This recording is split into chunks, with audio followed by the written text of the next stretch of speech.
எந்த செய்தியை கேட்கக்கூடாதோ அதை நான் காலையில் கேள்விப்பட்டேன். மனசு இருந்தேன். விஜயகாந்த் அவர்கள் நல்ல நடிகர் மட்டுமில்ல, நல்ல மனிதர். நான் அவர் கூட நிறையா படம் ஆக்ட் பண்ணியிருக்கேன். நல்ல இனிமையாக பழகுவார். என்கிட்ட மட்டும் இல்லை, டெக்னீஷியன் முதற்கொண்டு அவ்வளோதான் அழகாக பழகுவார். சாப்பிடும்போது கூட ஒரே சமத்துவமாக எல்லாரும் பார்ப்பார்.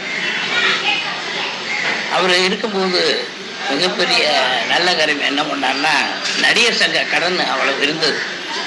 அதை பூரா அடைத்து விட்டு மறுபடியும் திருப்பி நல்ல முறையில் கொடுத்தார். அதுக்கப்புறம் கலைஞருக்கு தங்கப்பேனா அது இது பெரிய விழாக்கள்லாம் வச்சு இது பண்ணார். அவர் கலைஞரோட விசுவாசி. இப்படி பல நன்மைகள் எல்லாருக்கும் செஞ்சுருக்காரு. அது சினிமாவில் சொல்ல போனோமா டெக்னீஷியன் பூரா விஜயகாந்த் படம்னா ஒரு பூச்சியாக இருப்பாங்க.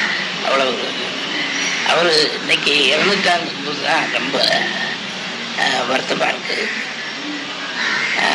அதனால் அவருடைய குடும்பத்தாருக்கும் அவருடைய ரசிகர்களுக்கும் மற்றும் அவருடைய நண்பர்களுக்கும் எனது ஆழ்ந்த இரங்கலை தெரிவித்துக் கொள்கிறேன்.